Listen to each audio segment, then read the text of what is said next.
Oke, Assalamualaikum warahmatullahi wabarakatuh. Selamat pagi. Sebelumnya saya akan memperkenalkan diri. Saya Vivin Setiani, dosen pengampu mata kuliah pengolahan limbah padat non B3 industri.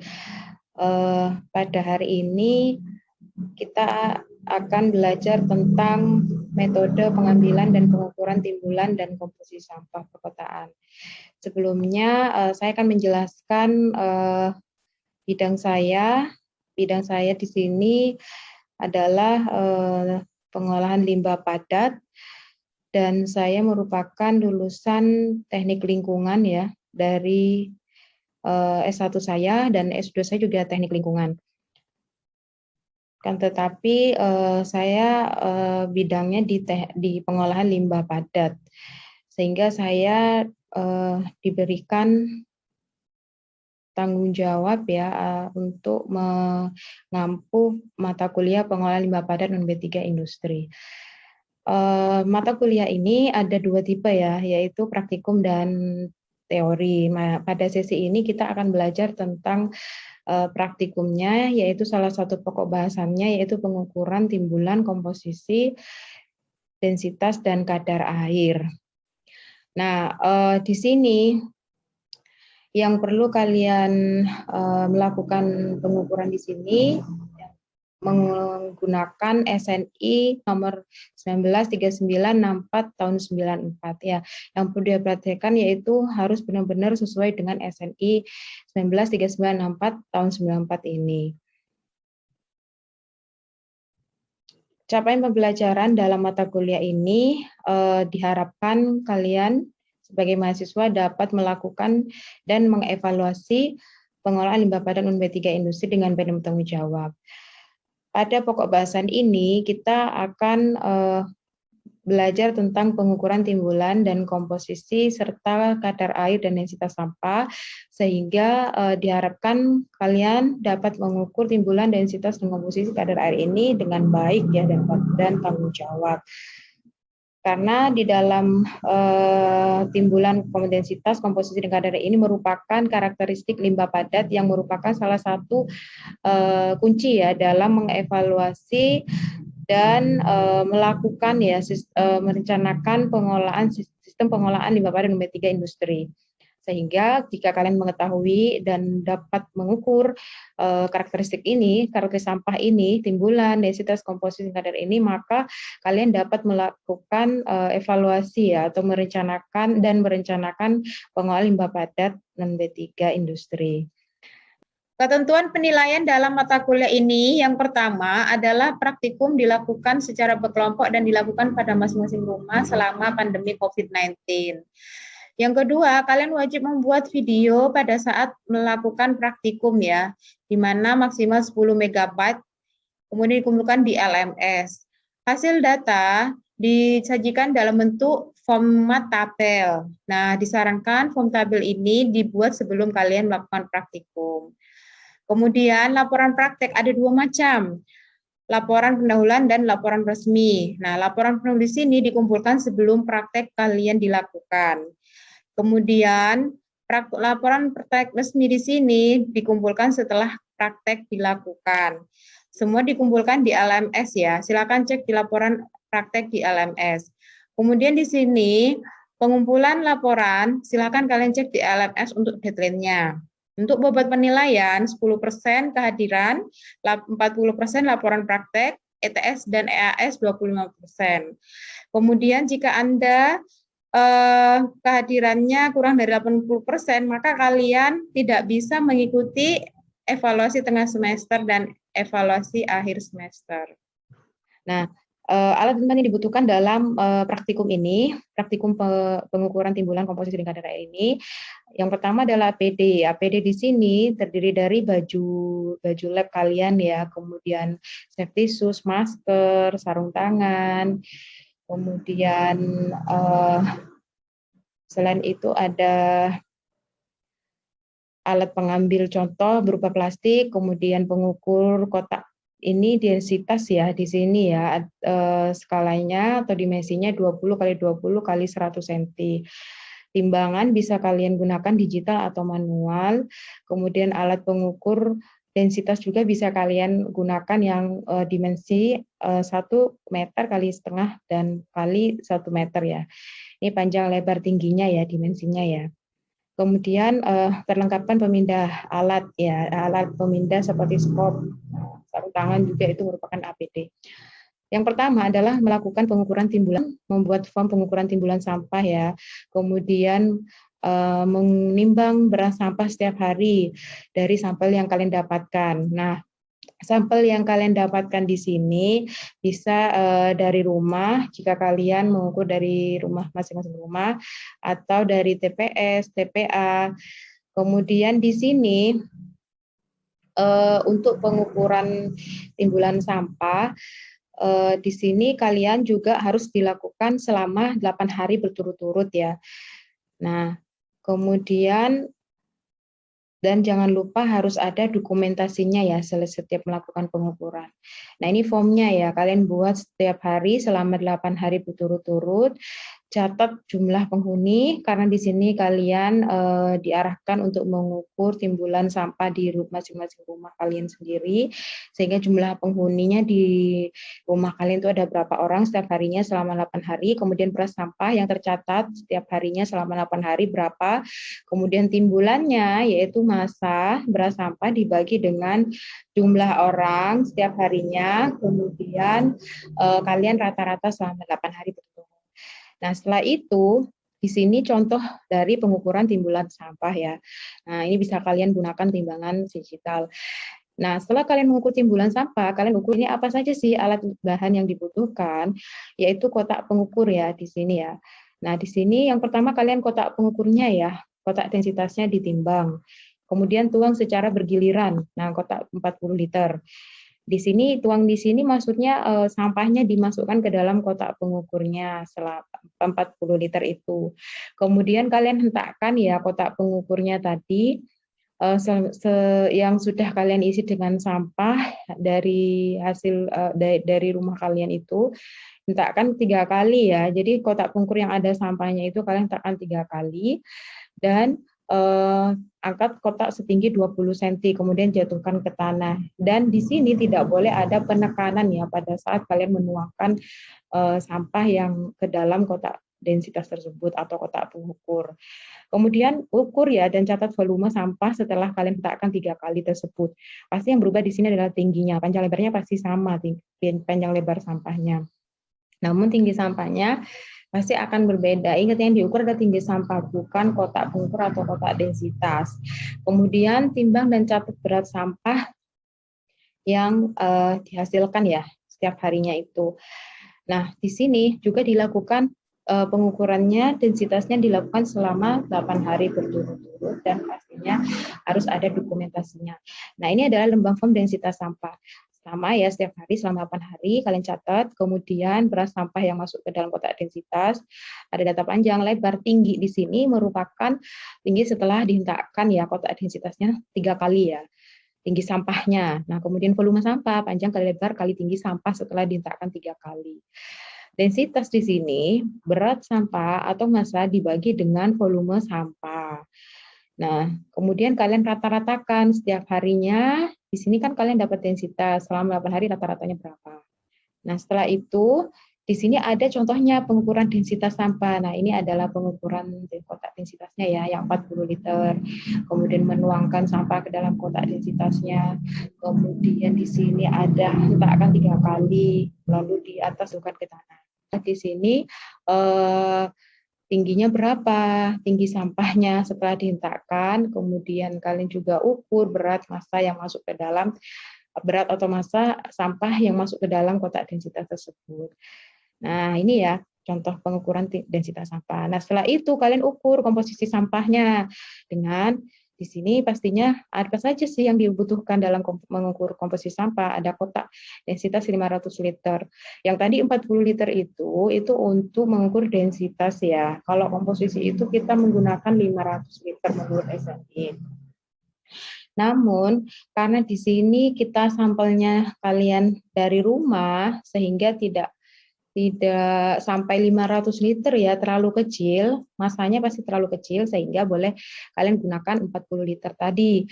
Nah, kalau yang 500 liter ini sampelnya umumnya yang sampelnya banyak ya, dari 100 rumah misal. Nah, itu bisa 500 liter. Nah, karena kalian dari rumah kalian sendiri dan hanya satu rumah sehingga bisa kalian gunakan yang 40 liter saja. Nah, kemudian kalau dari TPS, TPA itu wajib ya pakai menggunakan 500 liter. Kalau rumahnya banyak, sampelnya banyak, maka bisa menggunakan kotak densitas 500 liter. Kalian timbang dulu ya kotak densitasnya itu sama, timbang dulu. Kemudian di sini kalian setelah kalian menimbang, kalian di sini ukur ya di sini ya, dan catat beras sampah yang masuk ke dalam kotak pengukur 500 liter tersebut. Kemudian pilah ya komposisi sampahnya berdasarkan jenis sampahnya itu. Kemudian timbang dan catat beras sampahnya. Setelah itu kalian catat komposisi sampahnya. Nah, pengukuran komposisi sampah ini juga dilakukan selama 8 hari berturut-turut. Hal ini sama dengan pengukuran timbulan densitas sampah. Nah, ini contoh pemilahan sampah berdasarkan jenisnya ya. Nah, ini sampah yang diperoleh dari hasil pemilahan. Nah, ini ada sampah kemudian sisa makanan, kemudian di sini ada sampah plastik, terus kemudian HDPE. Nah, di sini ada juga contoh jenis sampah LDPE, sampah sini. Nah, kemudian T kaca, contoh dari lembar formnya kalian buat dulu ya, hari pertama sampai hari ke-8, hari betul-betul, kemudian kalian buat munculkan dalam bentuk picat ya di sini ya. Nah, di sini ada lagi, setelah itu kalian mengukur kadar air sampahnya. Nah, setelah mengukur timbulan, densitas, komposisi, baru kalian mengukur kadar airnya. Ambil sampelnya 2 kg saja. Nah, kalau kalian di sini dari rumah, ya semuanya, semua sampahnya ya, atau di sini kita sebut populasi ya. Nah, kalau di sini, kalau dari TPS itu kan banyak sekali sampahnya, jadi hanya 2 kilo saja. Kemudian 2 kilo ini sesuaikan dengan persentase sampah ya pada hari itu. Jadi setiap harinya berapa persentase, misal kaca 5%, berarti 5% dari 2 kilo. Gitu berapa masanya. Jadi kacanya misal 5% kali 2 kilo tadi, kemudian kalian ambil kacanya sesuai dengan berat kacanya tadi. Kemudian persentase berat kacanya tadi ya. Kemudian ukur kadar airnya dengan menggunakan oven pada suhu 105 derajat. Nah, di sini juga kadar air dilakukan 8 hari secara berturut-turut dan harus ada dokumentasinya. Pengukuran kadar air dari setiap jenis sampah menggunakan oven ya pada suhu 105 derajat. Kalian bisa menggunakan laboratorium. Kemudian di sini dilakukan praktikumnya secara berkelompok ya, atau di sini agaknya. Kemudian jika ada kendala silakan hubungi kami sebagai dosen pengampu ya mata kuliah. Saya terima kasih atas perhatiannya. Semoga bermanfaat. Nah, jika ada pertanyaan silakan. Siapa yang bertanya?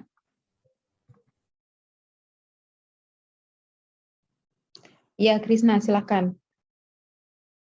Sindu, Baik, Bu silakan Vivin, Sindu. Kilabu dengan NR13. Di sini saya ingin bertanya, Bu, untuk penghitungan densitas sendiri itu fungsinya untuk apa ya, Bu? Mengapa kita harus melakukan penghitungan densitas? Terima kasih. Oke, perhitungan pengukuran ya pastinya ya, pengukuran densitas melakukan evaluasi atau merencanakan sistem pengolahan limbah padat non B3. Nah, di sini densitas ini kan dia satuannya massa per volume ya di sini. Sehingga kita bisa mencari volume sampah yang dihasilkan.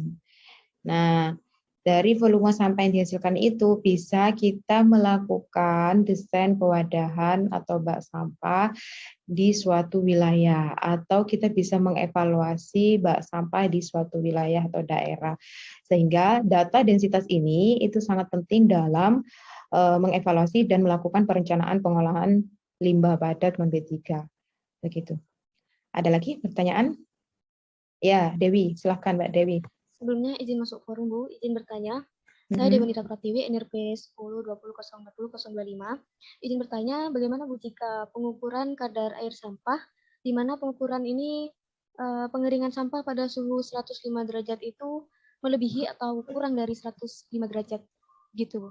Terima kasih. Oke, kadar air ya di sini ya. Pengukuran kita di dalam prosedur pengukuran kadar air itu metodenya yaitu pada suhu oven yang ada di lab kita itu kita setting suhunya, kemudian kita setting selama 1 jam ovennya. Nah, tersebut itu kita set dulu ya, masih tidak lebih dan tidak kurang pada suhu standar metodenya, jadi sudah teratur begitu. Jadi jadi harus pada suhu 105. Jika dia kurang dari 105 derajat atau lebih dari 105 derajat Celcius, maka sampah atau limbah padat yang kita peroleh itu tidak akurat atau tidak valid. Nah, sehingga karakteristik sampahnya juga tidak bisa kita gunakan untuk mengevaluasi atau merencanakan sistem pengolahan limbah padat tersebut.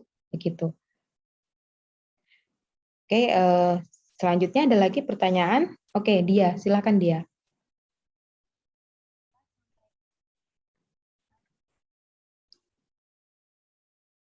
Ya, Dia. Dimut, masih kemut Dia.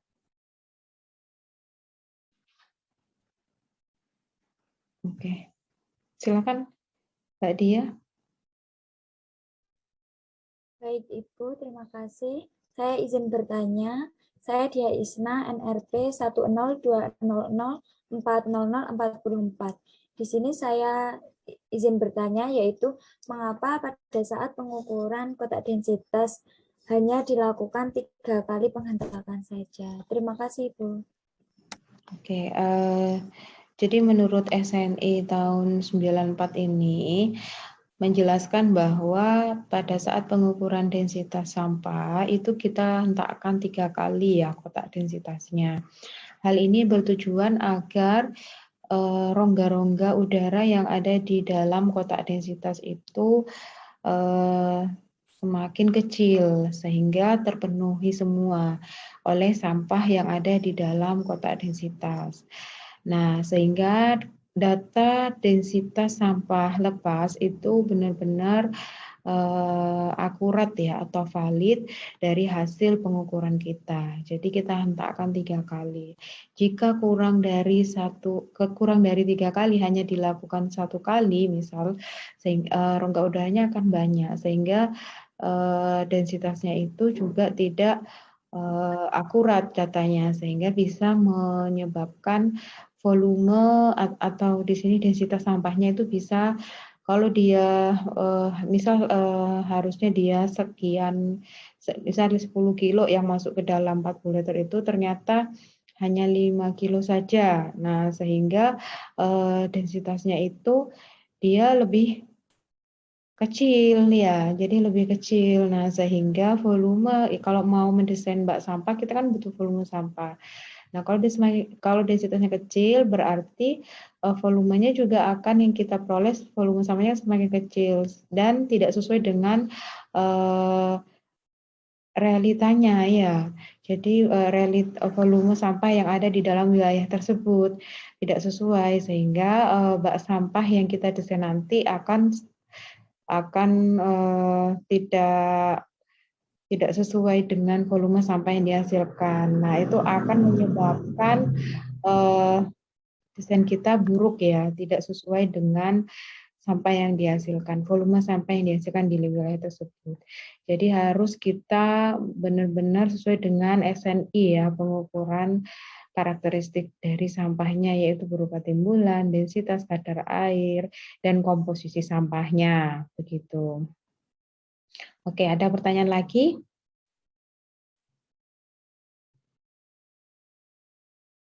Silakan.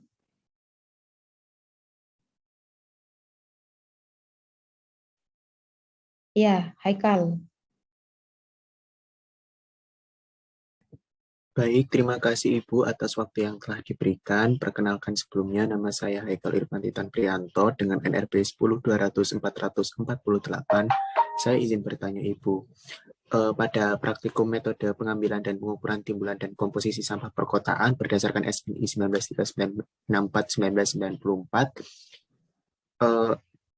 apakah permeabilitas sebagai salah satu karakteristik fisika sampah itu mempengaruhi nggih, Bu, pada praktikum ini? Terima kasih sebelumnya. Oke. Permeabilitas di sini adalah merupakan dia penyerapan kemampuan sampah dalam menyerap ya, menyerap sampah, menyerap kadar air ke dalam sampah tersebut, mengalirkan air ke dalam sampah tersebut. Jadi semakin banyak sampah yang dihasilkan, kadar air yang dihasilkan di dalam sampah tersebut itu akan semakin mempengaruhi massa yang ada di dalam sampah tersebut. Nah, otomatis kadar airnya juga semakin banyak. Nah, sehingga karakteristik sampah di sini akan dipengaruhi juga oleh permeabilitas dari sifat jenis sampah tersebut. Begitu. Jadi berbeda ya. Jadi permeabilitasnya berbeda, sampah tersebut juga berbeda. Nah, contohnya di sini sisa makanan dengan plastik. Nah, sampah plastik dan sisa makanan kita berikan air, kita aliri air, itu yang menyerap itu pasti yang banyak itu adalah sisa makanan daripada botol plastik. Nah, di sini dia akan lebih besar masanya sisa makanan dibandingkan dengan plastik, sehingga timbulannya pastinya kalau kita bandingkan dia pasti juga lebih besar daripada plastik karena dia kemampuan permeabilitasnya itu tinggi sih sisa makanan daripada plastiknya itu. Nah, itu ya. Kemudian selain itu kadar airnya juga lebih tinggi sisa makanan daripada plastik. Nah, sehingga permeabilitas beda, pastinya karakteristik sampahnya juga berbeda. Itu ya pengaruhnya. Oke, ada lagi pertanyaan?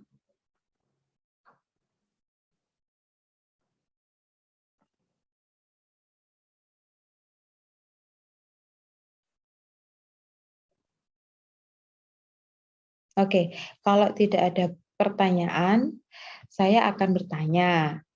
Nah, coba siapa yang bisa menjawab? Mengapa di setiap negara itu memiliki timbulan, kadar air, kemudian komposisi, dan densitas itu berbeda? Misal dari negara kita, Indonesia, dengan negara Eropa atau negara Barat, itu berbeda timbulan sampahnya, komposisi sampahnya juga berbeda. Oke, siapa yang bisa menjawab? Permisi Bu, saya izin menjawab Bu. Oke, silahkan. Ini siapa ini?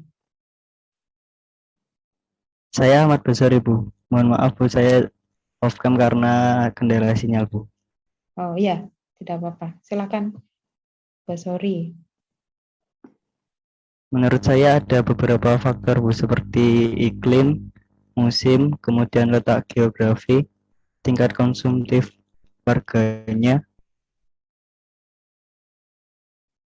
dan lokasi tempat tinggal juga Bu. Oke, good ya. Jadi begini, responnya sangat baik ya ini ya. Jadi kita dari cuaca ya, iklimnya dari negara, setiap negara itu berbeda-beda.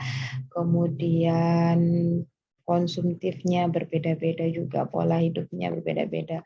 Oke, sehingga menghasilkan karakteristik yang berbeda pula. Oke, good. Sorry. Sekarang siapa yang bisa menjawab mengapa pada saat pengukuran densitas sampah lepas itu kita tidak boleh melakukan penekanan atau pemadatan? Siapa yang bisa menjawab? Permisi Ibu, izin menjawab. Ya, Ferisa. Saya Ferisa Jenisa dengan NT 10.200.408. Menurut saya, karena nantinya adanya penekanan akan berpengaruh pada volume sampah yang dihasilkan. Densitas dihasilkan dari perbandingan berat sampah dengan volume sampah, sehingga akan mempengaruhi nilai densitas. Jadi, tidak perlu diadakannya penekanan agar nilai densitas lebih akurat. Oke, bagus ya responnya. Jadi kalau kalian melakukan penekanan, maka densitas sampahnya dia akan datanya tidak akan valid ya. Jadi kalau kita semakin tekan, dia nanti volumenya akan semakin banyak ya sampah yang masuk ke dalam kotak densitas tersebut, sehingga volumenya juga semakin besar. Nah, densitas juga semakin besar, otomatis tidak valid ya, tidak akurat karena kita di sini kan mau mengukur densitas lepas. Oke. Sekarang terakhir, siapa yang bisa mereview materi pada pertemuan ini? Permisi Bu, mohon izin masuk. Apakah suara saya sudah terdengar Bu? Iya, silahkan. Perkenalkan, nama saya Noval Hakim Akbar dengan NRP 1020040040045 dari kelas PL3B. Izin mereview materi pada hari ini. Pada hari ini yaitu membahas tentang pengukuran timbulan, densitas, komposisi, dan kadar air. Untuk pengukuran timbulan, ada alat-alat yang perlu dibutuhkan, yaitu ada kantong sampah plastik, trash bag, 40 liter, ada timbangan gantung, serta ada alat pelindung diri seperti masker, jas lab, serta sarung tangan. Untuk yang selanjutnya yaitu pada praktikum densitas, ada alat-alat yang dibutuhkan yaitu ada kotak densitas dengan dimensi volume 40 liter dan di ukuran panjang 20 cm, lebar 20 cm, dan tinggi 100 cm. Dan timbangan gantung serta alat pelindung diri dan alat bantu pemindah seperti sekop. Dalam pengukuran densitas tidak boleh dilakukan pemadatan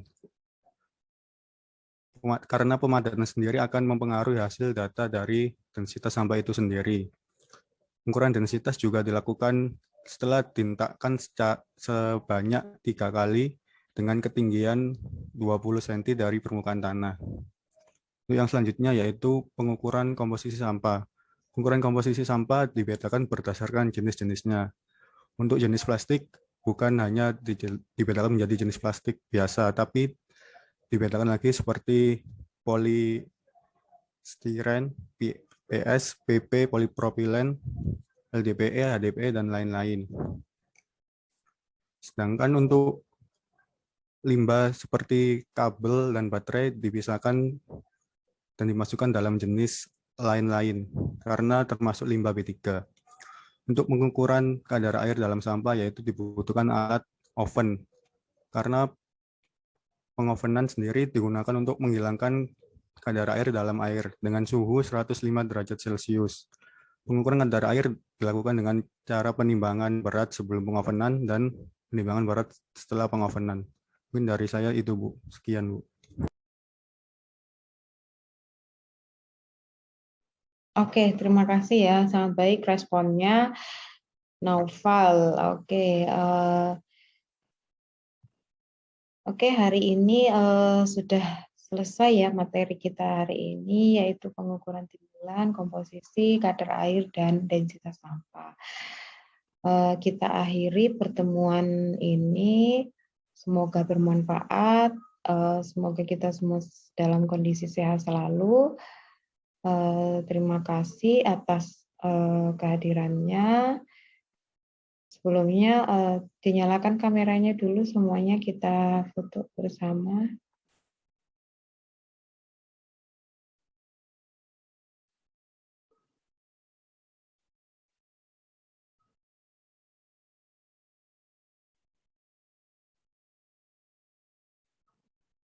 Oke, terima kasih atas perhatiannya. Assalamualaikum warahmatullahi wabarakatuh. Selamat pagi. Waalaikumsalam warahmatullahi wabarakatuh. Selamat Terima kasih Bu. Terima kasih Bu.